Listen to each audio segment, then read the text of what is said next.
မှာပညာရေးလောက်စီးပွားရေးလောက်ကောင်းတာဘာမှမရှိမိဘတွေကလည်းကိုမတက်ခဲ့လို့ဆိုပညာရေးနဲ့ပတ်သက်ဘလောက်အကုန်ပုံလူတယ်အကုန်ပိုးပေးတယ်ဒါပေမဲ့ပညာရေးဆိုတဲ့သဘောတရားကိုနားမလဲလူတစ်ယောက်ကောင်းဖို့အကြောင်း၃ချက်စိတ်ပညာဆိုနံပါတ်1မျိုးဗီဇကောင်းအောင်ဘာကောင်းအောင်လဲမျိုးဗီဇပါဗျာဒါကြောင့်ဗိုက်ထဲနေကမျိုးကောင်းယူကောင်းလေးဖြစ်အောင်လုပ်ပေးရတယ်မျိုးကောင်းယူကောင်းလေးဖြစ်ဖို့အရေးကြီးတယ်ဖះလောင်းလေးကိုဝင်ဆောင်ပြီးဆိုနေရမအေလို့တဲ့သူက၈ပါးသီလနဲ့နေတာသိပြီးတော့အကျင့်ကောင်းတွေလေ့ကျင့်ပေးနေတယ်အဲ့ဒီဖះလောင်းလေးကိုအနှောက်အယှက်မဖြစ်အောင်အမေလို့တဲ့သူအနှောက်အယှက်မဖြစ်အောင်ဒိန်ကနေခွမ်းကနေပြစ်တာတွေခတ်တာတွေမိုးချိန်းတာတွေငှက်ဆိုးထိုးတန်တွေအနိဋ္ဌဘေးဒဏ်တွေအဲ့ဒါတွေမမြင်ရအောင်ဆယ်မိုင်ပတ်လက်မှာခုနပြောတဲ့စတုမာရီနဲ့မင်းကြီးတွေစောင့်ရှောက်ပေးနေတယ်အမေလို့တဲ့သူနဲ့ကိုဝင်ဆောင်တန်တေတာကောင်းအောင်လို့ဒါပေမဲ့ဒီနေ့အမေလို့တဲ့သူတွေကစစ်ကားတွေကြည်နေတယ်တော်လှန်ရေးကားတွေကြည်နေတယ်မကောင်းတဲ့စကားတွေအကုန်ကြည်တယ်ဂိမ်းတွေစော့တယ်အဖော်အချွတ်အလျှော်ရွှတ်မဟုတ်ဒုက္ခအကုန်ကြည်တယ်အဲ့ဒီကလေးလေးကိုသင်ပေးနေတာဘုံဘုံတို့တခါတည်းစိတ်မကောင်းဘူးဘုံဘုံတို့စီကိုဓမ္မစကူးဆိုပြီးတပတ်ကို2 နာရီလာပေးတယ်2 နာရီလောက်ဘုံဘုံတို့လာပေးဘုန်းကြီးတွေတင်တာကောင်းမှာဘူးကလေးတွေကဓမ္မစကူးတက်ပြီးမှပိုးတောင်ဆိုးသွားတယ်ဟာပြဿနာပဲဓမ္မစကူးတက်သွားမှပိုးဆိုးတယ်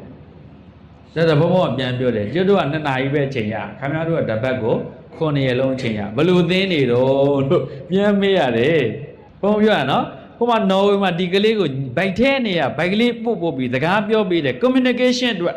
အဖေနဲ့အမေနဲ့ဒီကလေးလေးနဲ့ကို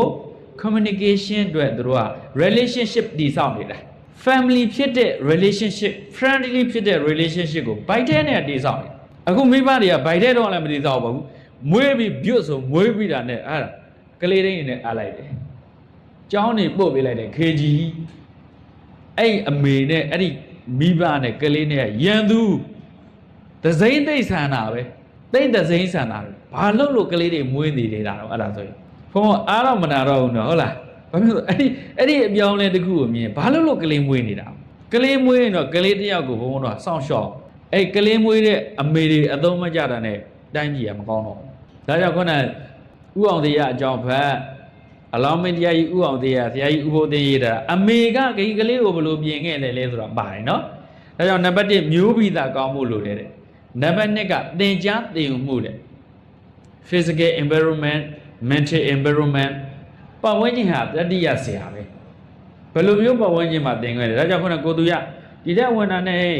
landscape လေးထဲမှာပန်းမလေးတွေထားအစိမ်းအောင်ပင်လေးတွေထားအဲ့ဒီပင်လေးတွေကိုဆရာတွေကြီးပြုစုတာမဟုတ်ဘဲနဲ့အလှည့်ကျကျောင်းသားတွေကိုပန်းမလေးတွေစောင့်ရှောက်ရတာတာဝန်ယူပြီးတော့ရေလောင်းရတာပေါင်းတင်ရတာအဲ့ဒါလေးတွေအစတော့မဟုတ်သူတို့ဒီဇိုင်းလေးတွေနဲ့ထားကျင်တာအဲ့ဒါလေးတွေအစအခွင့်အရေးပေးလာ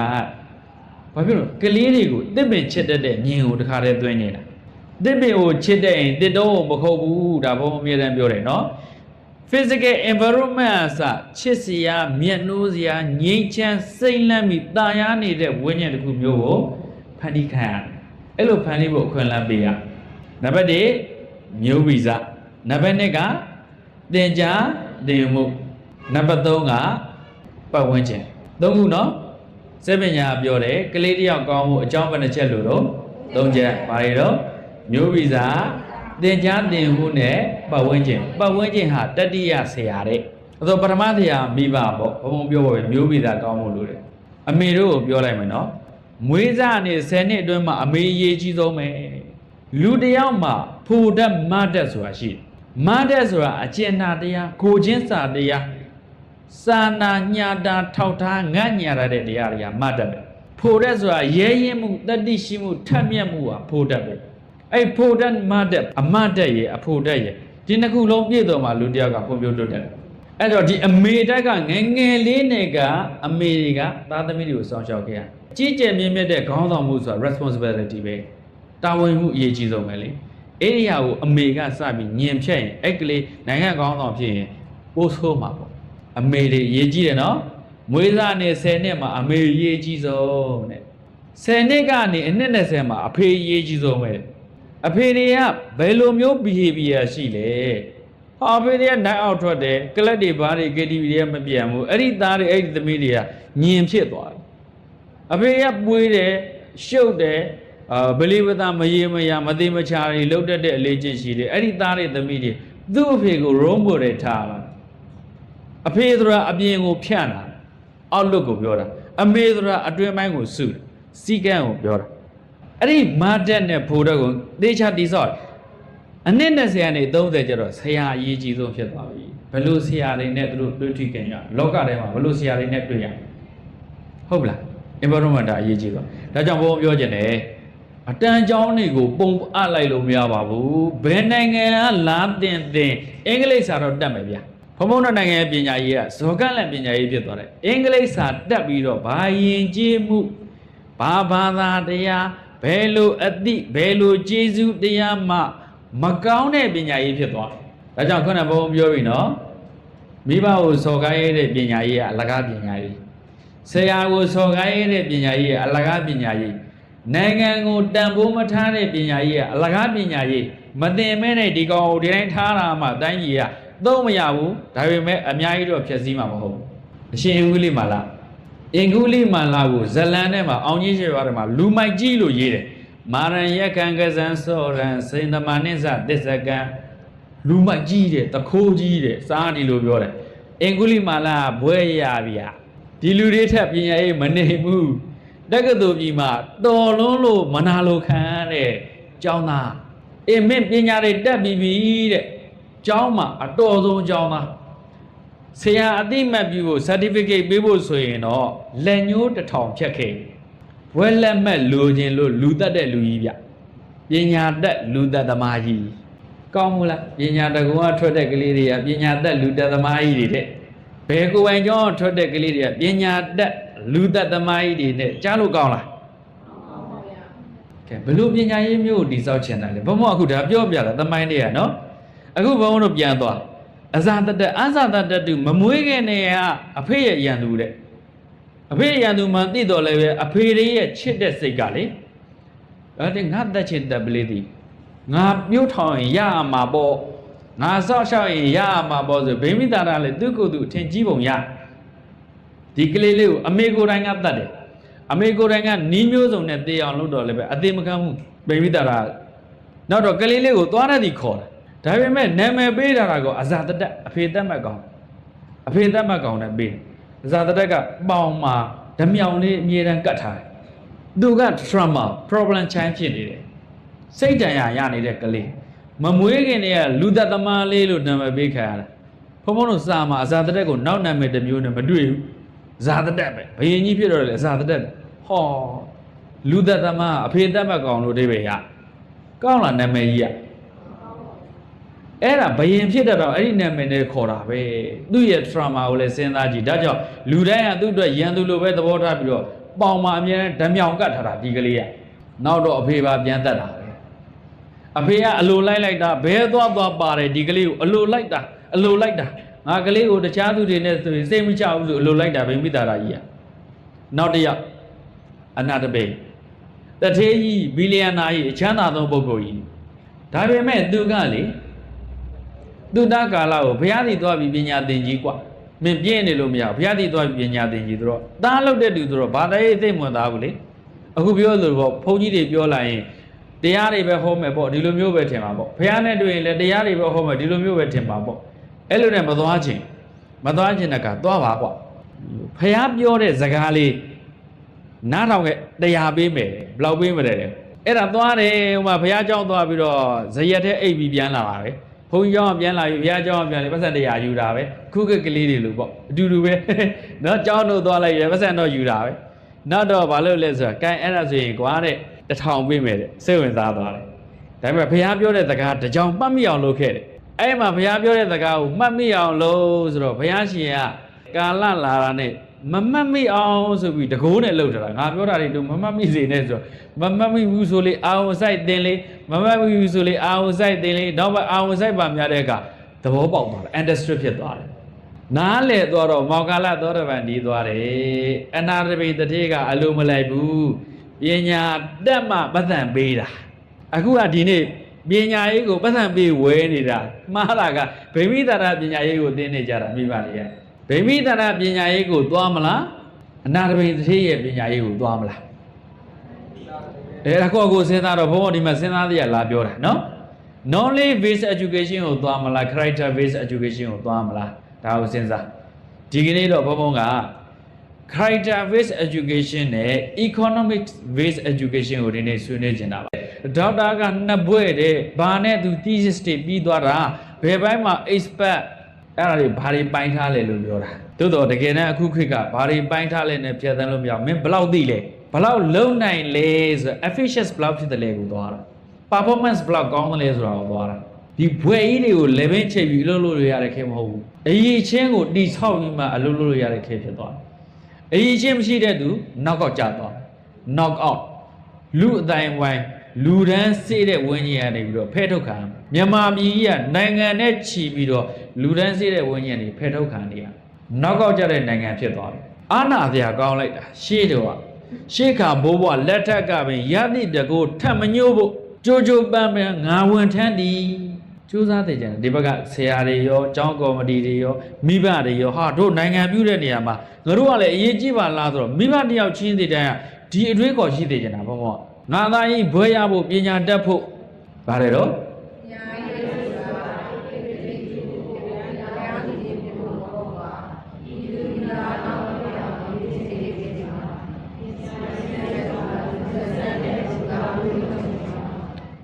ပညာရေးနဲ့ပတ်သက်ရင်ပြောပညာရေးဆိုတာပါတော့ပြည်သူပြည်သားကောင်းဖြစ်အောင်လေ့ကျင့်ပေးတာဒါကြောင့်ဘုံဘုံတော့ငါသားလေးဟဲ့ငါသမီးလေးဟဲ့သူများထက်တန်းမနေရဘူးကျူရှင်နေထားမယ်သူများထက်တန်းမနေရဘူးဒေါ်လာနဲ့ပေးဝယ်ရတဲ့ကျောင်းတွေမှာပညာရေးကိုပေးမယ်ပညာရေးကိုပတ်သက်နဲ့ပေးဝယ်တာနော်တန်းမနေသေးခြင်းလို့တဲ့တန်းမနေသေးခြင်းလို့တဲ့ပတ်စံပေးဝယ်တာဆိုတော့နိုင်ငံတကာမှာကျတော့ပညာရေးကိုတိဆောက်တဲ့အခါကျတော့ငါကလေးလို့တိဆောက်လို့မရဘူးတဲ့နိုင်ငံသားကောင်းအနေနဲ့တိဆောက်နိုင်ငံသားကောင်းအနေနဲ့တိဆောက်ဒါကြောင့်နော်ဝေမှာတစ်နှစ်ဆိုရင်ကလေးလေးကိုကျောင်းအပ်တော့ကျောင်းမအပ်ဘူးဆိုရင်အဲ့ဒီမိဘတွေကအနည်းဆုံးအစိုးရရဲ့ပညာရေးမှာကိုကလေးကိုပြိုးထောင်နိုင်ပြီဆိုတော့ parental education ကိုကောင်းကောင်းတက်ထားတဲ့အစိုးရသတ်မှတ်ထားတဲ့ certificate တို့မဟုတ် diploma ရပြီးမှကိုကလေးကိုထိန်းခွင့်ရှိတာနော်ဝေမှာကိုကလေးကိုတောင်မိဘတွေကထိုင်းလို့မရတစ်နှစ်ဆိုရင်အစိုးရကိုအစိုးရရဲ့ပညာရေးစီစဉ်တဲ့တော့ကိုဝင်ဆောင်ပြီဆိုတာနဲ့အစိုးရ OG တွေကိုတာဒီနေ့စာဘလောက်ဖတ်အောင်မလဲဒီနေ့ကိုလမ်းဘလောက်ရှော့အောင်မလဲဒီနေ့ကိုကလေးနဲ့စကားဘလောက်ပြောအောင်မလဲဆိုတော့အစိုးရချပေးတဲ့ plan နဲ့ကလေးကိုကိုဝင်ဆောင်ရတာအဲ့ဒီနိုင်ငံတွေပညာရေးကောင်းတာလည်းမပြောနဲ့လေပညာရေးကောင်းလားမကောင်းလားဆိုတော့ဘာကြည့်မလို့တိုင်းပြည်စစ်မဖြစ်ဘူးဆိုပညာရေးကောင်းတာပဲအမေရိကန်ကိုပညာရေးကောင်းတယ်လို့ဘုံဘုံမယူဆဘူးအမေရိကန်ရန်သူအများဆုံးနိုင်ငံတကမ္ဘာလုံးမုန်းနေတဲ့နိုင်ငံနော်အဲ့ဒီနိုင်ငံတို့ပညာရေးကောင်းတယ်လို့ဘုံမပြောချင်ဘူးစီးပွားရေးကောင်းတာတော့ဖြစ်ဖြစ်မယ်နေပညာကောင်းတာဖြစ်ဖြစ်မယ်နော်ဝေတို့လိုနိုင်ငံတွေဘာစစ်ပွဲမှမရှိဘူးပြည်တွင်းနဲ့လည်းမတိုက်ဘူးပြည်ပနဲ့လည်းမတိုက်ဘူးပညာရေးတကယ်ကောင်းရင်ငြိမ်းချမ်းရေးနဲ့တိုင်းတာဘလောက်ငြိမ်းချမ်းလဲအဲ့ဒါပညာရေးကောင်းတာဒါကြောင့်ဘုန်းတို့အဲ့ဒါတွေကိုတွေ့ရဒါကြောင့်တို့နိုင်ငံတွေကကိုဝင်ဆောင်ဝင်တဲ့ဒီကလေးကိုမိဘတွေကိုကိုဝင်ဆောင်ရင်လို့ဆောင်ခွင့်မရှိဘူးအစိုးရစတဲ့ကြကိုဝင်ဆောင်ကို train တာတယ်ပြီးတဲ့ကလေးကိုထိမ့်မယ်ဆိုရင်တစ်နှစ်ဆိုမနိုင်ဘူးမနိုင်ရင်ဟောဒီပညာရေးတွေတင်ရမယ်တို့တော့ဟောဒီပညာရေးတွေသင်ပြီး3နှစ်ရှိပြီဆိုရင်တော့မဖြစ်မနေအတော့အဲ့ဒါဆိုတော့အဲ့ဒီတစ်နှစ်ကနေ3နှစ်အတွင်းကို parental education ကိုဒီကလေးကိုသင်နိုင်ဖို့အတွက်မိဘတွေကိုအစိုးရ train ပေးထားတာ parental education ကိုသေချာ train တာဘုံဘုံပြောတယ်နော်ကိုယ်နိုင်ငံမိဘတွေကပတ်စံပုံပေးပြီးရင်အဲ့ကလေးပညာရေးအခြေအနေလက်မကြည့်ဘူးသူတို့လိုချင်တာပါတော့နံပါတ်လိုချင်တာပညာတတ်တာမလို့ချင်ဘူးမင်းတော်တန်းဝင်လာတဲ့အကြောင်းပါဒီနေ့အမှတ်ဘလောက်ကနံပါတ်လိုချင်တဲ့နိုင်ငံကိုဗျပညာလိုချင်တဲ့နိုင်ငံမဟုတ်ဘူးကလေးရဲ့ behavior changes ဘယ်လောက်ရှိလဲစိတ်ဝင်စားမှုနံပါတ်ပဲနံပါတ်ကဂုဏ်ရှိတယ်လို့ထင်တာမဟုတ်ဘူးကလေးဘယ်လောက်ကောင်းသွားလဲအဲ့ဒါအရေးကြီးတယ်ဘုန်းပြောတာသဘောပေါက်လားအေးနံပါတ်ပညာရေးကဗိမိတာရပညာရေးပဲ behavior changes ကိုသွားနိုင်မှအဲ့ဒါကအနာတပင်ပညာရေးပဲဟုတ်လားအဲဒါကြောင့်ဘုန်းတို့ပညာရေးဆိုတာဧကရိကြီးဖြစ်ဖို့မဟုတ်ဘူးတမတာကြီးဖြစ်ဖို့မဟုတ်ဘူးတရားသူကြီးဖြစ်ဖို့မဟုတ်ဘူးဆရာဝန်ကြီးတွေအင်ဂျင်နီယာကြီးတွေတထေးကြီးတွေဖြစ်ဖို့မဟုတ်ဘူးနိုင်ငံသားကောင်းဖြစ်ဖို့ good citizen အခုအစိုးရကောင်းတွေမလိုချင်ဘူးလားကိုယ်ကလေးကိုခေါင်းဆောင်အောင်ဖြစ်အောင်လေ့ကျင့်နေပြီလားမဟုတ်ဘူးကိုယ်ကလေးကိုနံပါတ်ဟိုပြောတယ်နံပါတ်တွေလိုချင်တာလေ responsibility သင်မပေးဘူး responsibility သင်မပေးဘူးနော် နံပါတ်ရအောင်လုပ်ခဲ့ဆရာမကြီးတို့ပြောမှာပေါ့ဆရာမကြီးတို့ကြောင်းနံပါတ်ဘယ်လောက်ထွက်လို့ဆရာမကြီးတို့လည်းနံပါတ်တွေပဲကိုယ်မှာလေဒါကြောင်းချင်းပြိုင်တော့လည်းနံပါတ်ဒီပညာတကူကလည်းနံပါတ်တွေပြိုင်ကြမှာပေါ့ဗျာဒါကြောင့်ဘုန်းဘုရားပြောချင်ပါတယ်နံပါတ်တွေပြိုင်ခဲ့တာကြာပြီအလုံးမဖြစ်ဘူးဒါကြောင့်နည်းနည်းလေး idea change ရ behavior changes ဘယ်လောက်ဖြစ်တယ်လဲတနည်းအားဖြင့်ပြောပြအလွယ်ပြောပြဘယ်လောက်အလုပ်ဖြစ်တယ်လဲကလေးလေးနေထိုင်အပြောအဆိုအစားအသောက်ဘယ်လောက်စီကံကြလာပြီလဲစနစ်ကြလာပြီလဲသူကိုယ်သူအမိကိုကင်းကင်းနဲ့ဘယ်လောက်နေတတ်ပြီလဲအဲ့ဒါပညာရေးပဲဘုံဘ9တန်းဆိုအကုန်ချက်တက်ပြုံးတက်ပြီဒီတည်းကလူတွေထက်တန်းမနေတော့ဘူးဘုံထမင်းရောဟင်းရောအကောင်းကောင်းချက်တက်ကိုယ်ရှော်တက်ဖို့တက်ပြီလှုပ်တက်ပြီလားစဉ်းစားကြည့်၄တန်းလောက်နဲ့ဘုံတို့အကြောင်းအိမ်မှာအိမ်ဝင်းကြီးအခြေကြီးပါမှာသစ်ပင်စိုက်တယ်ကော်ဖီတွေစိုက်တယ်ခရမ်းမင်းတွေစိုက်တယ်ခရမ်းညင်တွေစိုက်တယ်ကိုမင်းတွေစိုက်တယ်ပန်းမင်းတွေစိုက်တယ်မုံလာဥဖြူဥနီခရုအကုန်စိုက်မြို့ဝမ်းရသည်ပန်းစိုက်တယ်ကော်ဖီပန်းပွင့်ကော်ဖီတော့အကုန်စိုက်တယ်အဲ့ဒါအိမ်ကဝယ်မသားပို့ရင်ရွာစင်းမှာသွားရောက်တယ်ပြီးရင်တော့မှအဖေနောက်ကိုထပ်တက်တဲ့အခါဘေးကထပ်တက်တဲ့အခါဥကောက်လိုက်ရတယ်ပြန်လာမှကြောင်းသွားရတယ်ကျူရှင်နေမရှိခဲ့ဘူးအဲ့ဒီကနေပြီးတော့ဘုန်းတို့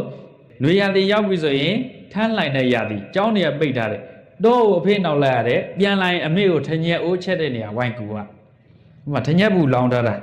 ဒီလိုမှုရလို့ထညက်ဘူးလောင်းထားတာခြေထောက်မှာအမာရွတ်တွေကြီးတယ်ဂုံယူတယ်ဘုံကမိဘတွေကိုကူရဲလို့ရခဲ့တဲ့တန်ရတယ်ဝမ်းနဲ့တရားမဟုတ်ဘူးဂုံယူစရာကောင်းတယ်ခုဒီထဲမှာသားတွေတပည့်တွေလည်းနဲပဲပါတယ်မိဘတွေကိုဂုံစရာကောင်းလောက်အောင်ကူညီခဲ့တဲ့အခြေအနေတွေရှိပြီလားစဉ်းစားအဲ့ဒါပညာရေးပဲဒါကြောင့်ဘုံဘုံက9တန်းလောက်ဆိုတော့အမေတို့အဖေတို့ကရန်ကုန်တို့ဘာလို့ဆင်းသွားပြီဆိုဘုံဘုံကဆွန်းလောင်းတာတွေဆွန်းချက်တာတွေဘုံဘုံလုပ်တယ်ဆွန်းကတ်မပြတ်ဘူးကျောင်းဘုံကြီးတွေဆွန်းကတ်လာရင်ဆွန်းလောင်းမပြတ်ဘူးကိုလည်းကောင်းကောင်းစားတတ်တယ်အဲ့ဒါ9တန်းလောက်တည်းဘုံဘုံမှာဒါနေ့စဉ်ဘဝတွေကပညာရေးကိုဘုံဘုံကောင်းအောင်သင်ထားပြီးချက်တက်တယ်ပြုတ်တက်တယ်လျှော်တက်တယ်ဖုတ်တက်တယ်စိုက်တက်တယ်ပြုတ်တက်တယ်အဲ့ဒါပညာရေးမဟုတ်ဘူးလား How to live your life ဘဝကိုဘယ်လိုရည်တည်မလဲအခုကလေးတွေက ready made ပညာရေးတမ်းမကျောင်းစာပဲလို့ဒါဝတ်တွေအမေလျှော်လိုက်မယ်တော့မဟုတ်အဝတ်လျှော်နဲ့အပ်လိုက်မယ်မလို့ကျောင်းစာပဲလို့ကျောင်းစာလုတ်သလားမလုတ်သလားဘလောက်ထိတန်းဝင်လဲမဝင်လဲအဲ့ဒါလည်းသိဝင်သားဘူးနံပါတ်ပဲကြည်တာနံပါတ်နဲ့သုံးပြတ်နေတာဟုတ်လားဘုံဘုံတို့လေ assessment တွေကောက်တဲ့ကနံပါတ်တွေနဲ့သွားနေအဲ့ဒါကြောင့်ဘုံဘုံတို့ပညာရေးဆိုတာဧကရေဖြစ်ဖို့တရားတော်ကြီးဖြစ်ဖို့သမ္ပတာကြီးဖြစ်ဖို့တထေးတွေဖြစ်ဖို့ elite ပေါ့ရေပေါ်စီထိတ်တန်းလူဖြစ်ဖို့မဟုတ်ဘူးနိုင်ငံသားကောင်းဖြစ်ဖို့ပဲ2တန်းပဲပြီး4တန်းပဲပြီး10တန်းပဲပြီးတက္ကသိုလ်ပဲပြီးရိုးရိုးပဲအောင်ဘွဲကိုထက်တန်းကြပဲအောင်အဲ့ဒါအရေးတယ်ဆရာဝန်ပညာတွေသင်တဲ့အခါခေတ်ပညာတွေလည်းသင်ရှေးပညာတွေလည်းသင်ရှေးတုန်းကမြမဆေးပညာတွေလည်းသင်လူကိုကိုနဲ့ထက်သူချစ်ကြည်ရင်ဝဲသာညွန်ကြစံပတိတို့အံပတိတို့လိုတယ်အဲ့ဒါပိုင်းဆရာဝန်အတ္တကြီးတဲ့ဆရာဝန်စိတ်တစဆရာဝန်ပဲကိုချိုးအတ္တကြီးတဲ့ဆရာဝန်ကြီးတွေစစ်သားကြီးဖြစ်ရင်လည်းအဲ့လိုဖြစ်မှာသမ္မတကြီးဖြစ်ရင်လည်းအဲ့လိုမျိုးသမ္မတကြီးဖြစ်မှာအင်ဂျင်နီယာကြီးဖြစ်ရင်လည်းအဲ့လိုမျိုးအင်ဂျင်နီယာဖြစ်မှာသူမိသားစုအသာသီးရဖို့ဘယ်သူချနေရမြန်မာပြည်အဲ့လိုပညာရေးနဲ့လာခဲ့တာဒါကြောင့်ဒီခြေနေရောက်တာဘယ်သူကြောင့်မှမဟုတ်ဘူးပြောင်းဖို့မလိုဘူးလားဒီခြေနေကြီးကိုကျေနပ်လားသဘောကျလားလက်ခံနိုင်လားသူများကိုတော်လှန်ဖို့အတွက်ကိုယ့်ရဲ့ idea တွေ change ဖို့လို့ဘုံဘုံလို့တယောက်ချင်းဒီတိုင်းမှာတာဝန်ရှိဒါကိုဘုံဘုံကဒီနေ့လာပြောတာပါနော်နိုင်ငံသားကောင်းဖြစ်ဖို့ပညာရေးရဲ့အဓိကပန်းနိုင်ပဲနောက်တစ်ခုပညာရေးဆိုတာ